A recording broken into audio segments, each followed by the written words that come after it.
Okay. So you made a transition from teaching into administration. What was behind that? What made you want to switch sides? So I kind of saw how things were going in the classroom, and I knew it was something that I wanted to change. So that's more of why I got out of the classroom, because I felt like I could make a greater impact outside of the classroom. So my role at that point, I moved into a curriculum resource trainer. So I began to train new teachers.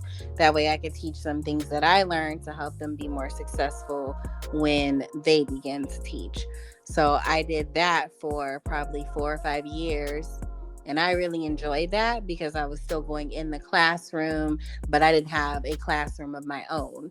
And in that role, I could also, be with kids and help kids and teach a lesson. Like when I got bored and I needed that little, sniff of teaching, I could go in and be like, oh, let me model real quick for you how to do this. And that's like 20, 30 minutes. And then I'm out. I don't have to be in there all day with that group, and I can go deal with another group and model or whatever. So that was kind of my whole thing, is like, how can I make a difference and make a larger impact? Because me being in the classroom, I'm only reaching who's in front of me, but being in that role where I'm teaching others, then I can teach them how to teach other kids and make a larger impact. And do you enjoy that more? Well, yeah, I did enjoy that more. And then I went into a different role, which I was the dean of middle school.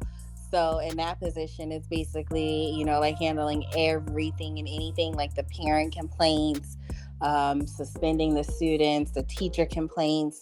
So that role was like a lot more difficult, and I found myself more stressed out.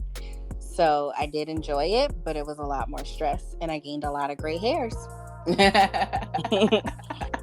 So what do you do now? What is your role now? So currently I work as the testing coordinator and the SBT coordinator. So SBT is school-based team coordinator. That's when we identify the students who are struggling. We try to identify them in the earlier grades so that we can give them the interventions that they need. So basically, like, I make sure to, review all the data, meet with the teachers, schedule the meetings with the parents, and get the parents in, let them know, hey, this is what we're seeing. We're going to intervene. We're going to give your child, if it's reading they're struggling with, they're going to get 90 minutes of reading in the classroom. Then I'm going to have an intervention teacher pull them and give them another 30 minutes of intervention. And then their teacher's going to give them another 30 minutes of intervention, because the whole point of that is to close the gap before they get older and then they can't read, or they're still struggling to read once they get to middle and high school. Okay. And then I handle all the state testing. So coordinating that, making sure every kid in the building takes the test, figuring out which teachers are going to administer the test. If they, violate the test, report it to the state, that kind of stuff. Got it. So it looks like you play a lot of different roles. Yes, I did. And I still am. And I probably will play a lot more because it's not time to retire. Yeah. Where do you see yourself going with it? Or is that hard to say? The next role, I don't know. I mean, hopefully AP, assistant principal next. And then eventually principal, but also I might look into something like working for the board, for the school district or something. Mm-hmm. So, just something where I feel like I can make a larger impact, but not something that's too stressful. There's a lot of stress behind everything. Absolutely. See what I get from that is just like, what I'm learning in life is to not be afraid of change, because you don't really know where life is going to lead you. You know what I'm saying? It's just like 1 minute your role might be this, and then you might fall into a little bit of that, and then it might be something else and something else and something else.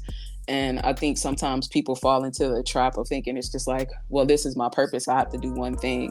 And it's just like, no, like, life is kind of about forward progression. It's just like, sometimes we don't know where we're going, and not knowing where you're going is not like a bad thing. It's not saying that you have no direction. It's just like, no, like, I'm open for wherever life is leading me.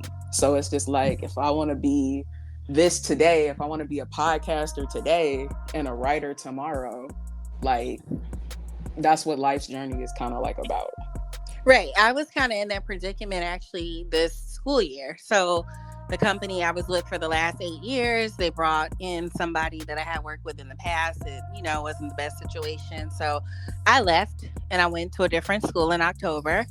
and I was the dean of curriculum. So I was in charge of the teachers, the curriculum, observations, hiring, and all that stuff. And I found myself in an alternative school, and I knew alternative. Okay, yeah. But I didn't know to the extent what alternative meant until I actually started. And I started to see the students walking in, and they Mm-hmm. had ankle monitors on them. I had to walk through a metal detector. It's alternative. Um, Yeah. and I was just like, God, why am I here? What is my purpose? What's my reason? I would question myself every day on the way to work, like, why am I here? And one day at church, the pastor spoke on it, and he was like, you might be asking God, like, why he put you in a situation, but no, it's not permanent, it's temporary, and you are there for a purpose. So when I started thinking about it that way, I was like, okay, my purpose is gonna come. Then, like, one day, one of those students with an ankle monitor came to me, and he was like, can you write a letter of character to the judge for me? Because I'm going to try to get, parole and not have to go and do time. And I was like, okay. So I'm writing the letter for him. He goes to court, and like that letter and all the other letters helped him with his character to look like a better person. And then he gets his ankle monitor off and didn't go to jail. So I was like, oh my God, that's so cool. And I had like another student who was, homeless and going through a lot of stuff. And she just like, started to bond with me. And I was the person that she would come talk to. So I started to see like my purpose and my reason at that school. And it made me actually enjoy it. But before that, I was like, why am I here? What am I doing? Right. Yeah. Right. It sounds like, sometimes things test our faith, and they require a change of perspective Right. in order And that in definitely did. Like, that was a very humbling experience for me because it was a totally different environment. I was driving farther away for work. Like, everything was just different. And then, like I said, walking in through a metal detector every day, I was like, where am I going? Totally what different. yeah, like what's in your mind when you're in situations like that, where it's like where you're in a place where it's just like, am I safe? Right. That was literally what I was starting to wonder some days. Am I safe? Like, I was dating somebody who worked in a prison, and I was like, hey, hold on, I'm about to go through mini prison right now. Gotta, get off the phone. Yeah. So it's I like, gotta go through TSA to get to work. yeah, but it's like, it was worth it. I felt a difference. I made a difference.